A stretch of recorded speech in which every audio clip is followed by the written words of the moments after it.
सोलन 2 की इस एपिसोड की स्टार्टिंग में हमें युहाओ को दिखाया जाता है, जहाँ पे युहाओ को पता नहीं था कि ये गुई और नान कुई कुई मेंटली चेंज हो चुकी है। वो तो अभी भी आगे की तरफ उड़ रहा था और उसके चेहरे में अभी भी फेंट स्माइल थी। वैसे भी युहाओ की स्पिरिचुअल पावर काफी ज्यादा ही स्ट्रांग था, इसलिए युहाओ ये अच्छी तरीके से फील कर सकता था कि तांग उटंग की आंखें युहाओ को ही पीछे से देख रही है। इसलिए युहाओ खुश होते हुए मन में कह रहा था कि इस चीज से फर्क नहीं पड़ता है कि मैं उस पर्सन को देख रहा हूँ जिसे मैं प्यार करता हूँ, या वो पर्सन मुझे देख रही है जिसे मैं प्यार करता हूँ। ये दोनों ही चीजें मुझे काफी ज्यादा ही खुश करती है। ये तो काफी अच्छा बात है कि डोंगर दोबारा से वापस आ गई है। तांग उटंग जो युहाओ के पीछे उड़ रही थी, वो पीछे से युहाओ को देख रही थी और वो युहाओ की फ्लाइंग टाइप सॉल टूल को देखकर थोड़ा सा हैरान भी थी। उसे ये पता नहीं था कि युहाओ की फ्लाइंग टाइप सॉल टूल इतना ज्यादा फैमिलियर क्यों है। वैसे तो युहाओ अभी शांत होकर चुपचाप आगे की तरफ उड़ रहा था, लेकिन फिर भी तांग उटंग को ऐसा फील हो रहा था कि जैसे कि युहाओ उसके साथ कम्युनिकेट कर रहा है। इसलिए तांग उटंग अपने मन में सोचती है कि क्या ये फेलो इतना ज्यादा हाई लेवल पर पहुंच चुका है। अब इस चीज से कोई भी हैरानी नहीं होती है कि आखिर ये गॉड इलम के साथ क्यों कम्युनिकेट कर पाया था। वैसे तो ये लड़का काफी ज्यादा ही इम्प्रेसिव है, लेकिन बुरी बात तो यही है कि ये कोई अच्छा लड़का नहीं है। और भाई लोग, तांग उटंग ने युहाओ को ऑलरेडी बुरे इंसानों की कैटेगरी में डाल चुकी थी। जब से पहली बार युहाओ ने उसे हक करा था, अभी तक उसकी इंप्रेशन युहाओ के लिए थोड़ा सा भी नहीं बदली थी।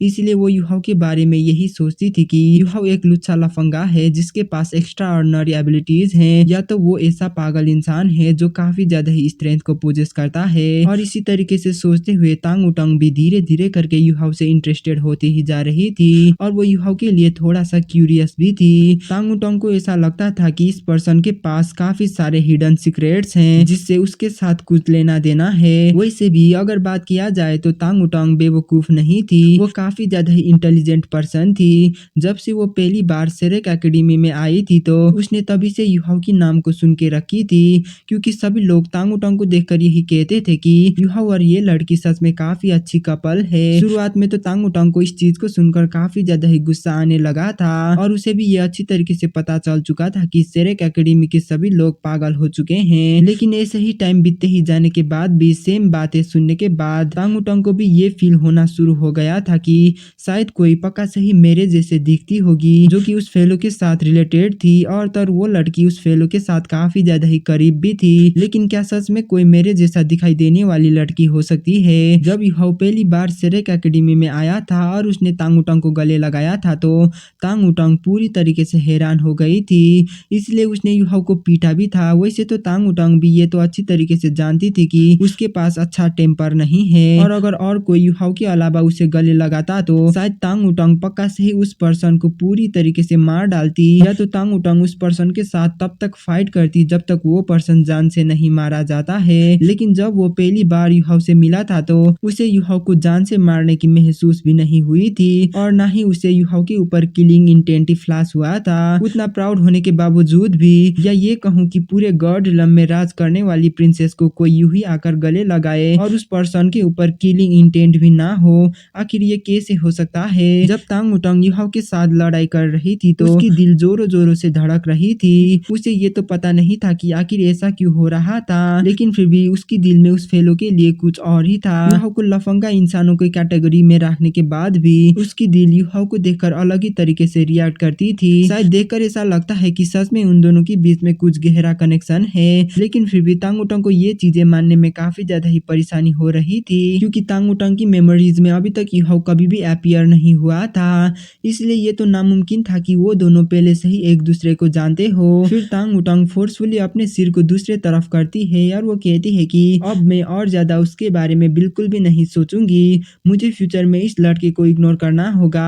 तांग उटंग तो ऐसे ही सोच रही थी, लेकिन फिर भी इस मामले में वो कुछ भी कर नहीं पा रही थी, क्योंकि उसकी आंखें अपने आप ही युहाओ से कनेक्ट होती थी। और अगर अभी के टाइम में बात किया जाए तो अभी के टाइम में युहाओ की टीम में सबसे ज्यादा कमजोर सॉल मास्टर भी सॉल एम्परर लेवल में था, इसलिए किसी को भी कंटिन्यूसली आगे बढ़ने में कोई भी परेशानी नहीं हो रही थी। वो लोग लगातार 2 घंटे आगे बढ़ते हैं और इसके बाद युहाओ सभी लोगों को रेस्ट करने के लिए कहता है। वो लोग ऑलरेडी स्टार्लो एम्पायर की बॉर्डर में आ चुके थे, अब उन्हें सिर्फ एक्स्ट्रा 2 घंटे ही आगे बढ़ने की जरूरत थी। उसके बाद वो लोग स्टार्लो एम्पायर की वेस्टर्न रीजन में पहुंचने वाले थे। सभी लोग सुबह से ही आगे बढ़ रहे थे, इसीलिए वो लोग भूखे भी हो गए थे, इसीलिए सभी लोग लोग अपने खाने को खाने लगते हैं। जू सेंसी और जियांग नानान अभी सोल्जर्स बने थे, इसलिए फ्लाइंग टाइप सोल टूल्स के बिना उड़ना उन्हें काफी अच्छा महसूस हो रहा था। जब कोई पर्सन सोल्जर्स बनता है तो वो लोग अपने मार्शल सोल ट्रू बॉडी को अनलिश कर सकते हैं, जबकि इस तरफ युहाओ तांग उटंग के पास नहीं जाता क्योंकि उसे ये भरोसा था कि इवन तांग उटंग ने मेमोरीज को भूल भी लिया है तो भी उसके पास अब डोंगर की पर्सनैलिटी नहीं है। और ऐसे ही वो टाइम टू टाइम तांग उटंग के करीब जाने की कोशिश करा तो इससे बात और भी ज्यादा बिगड़ सकता था। उससे भी बढ़कर युहाओ इसके लिए ज्यादा चिंतित भी नहीं था क्योंकि कुछ रीजंस के चलते उसे डोंगर की मेमोरीज को रिकवर करने के लिए काफी ज्यादा ही मजे आने लगा था। उसके दिल में काफी लंबे टाइम पहले ही ये डिसीजन आ चुका था कि अगर मैं डोंगर को अपने आप को याद दिला भी नहीं पाया तो भी मैं दोबारा से उसे मेरी प्यार में गिरा ही दूंगा। इस चीज से कोई भी फर्क नहीं पड़ने वाला था कि अब क्या होने वाला है।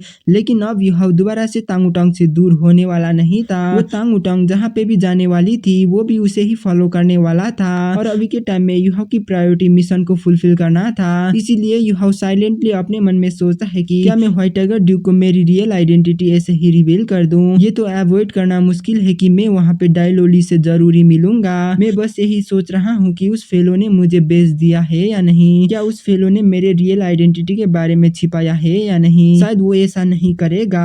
डायलोली कोई भी इंसान नहीं है जिसे आसानी के साथ कॉम्प्रोमाइज किया जा सके। मैं बस अभी यही उम्मीद करता हूँ कि व्हाइट टाइगर ड्यूक को मेरे बारे में पता ना चले। और भाई लोग अभी के टाइम में युहाओ को थोड़ा सा डिस्कम्फर्टेबल फील हो रहा था। पहले तो उसके पास अपने दिल की सारी बातें को बताने के लिए वांग डोंगर थी, आखिर अब वो ये बातें किसे ही बता पाएगा। इसीलिए अब युहाओ सभी बर्डन को अपने दिल में ही छिपाता है और एक काफी बड़ा पेड़ के सामने जाकर रेस्ट करने लगता है। शायद अगर एल्डर जुआन लॉ ने उसे ऑर्डर नहीं दिया होता तो युहाओ दोबारा से दाइलोली के पास जाकर जुयुन की पर्सनल बॉडीगार्ड बन के रह सकता था। लेकिन अभी एल्डर जुआन ने ये बता चुका था कि अगर युहाओ वैसा करता है तो वो टाइम की बर्बादी होगी। युहाओ को डायरेक्टली वार में पार्टिसिपेट करना चाहिए क्योंकि युहाओ की स्पिरिचुअल डिटेक्शन काफी ज्यादा ही यूजफुल है। वैसे तो युहाओ ने ये चीजें कभी भी नहीं कहा था कि स्टारलो एम्पायर ने उसे कुछ भी नहीं दिया है, लेकिन फिर भी स्टारलो एम्पायर उसके घर था। फिर युहाओ अपने मन में सोचता है कि मैं सिर्फ व्हाइट टाइगर ड्यूक को डायरेक्टली देखने के लिए ही जा रहा हूँ। वैसे भी उसे ये पता नहीं है कि मैं कौन हूँ, इसलिए मैं सिर्फ वहाँ पर जाकर स्टारलो एम्पायर की प्रॉब्लम्स को ही सॉल्व करूंगा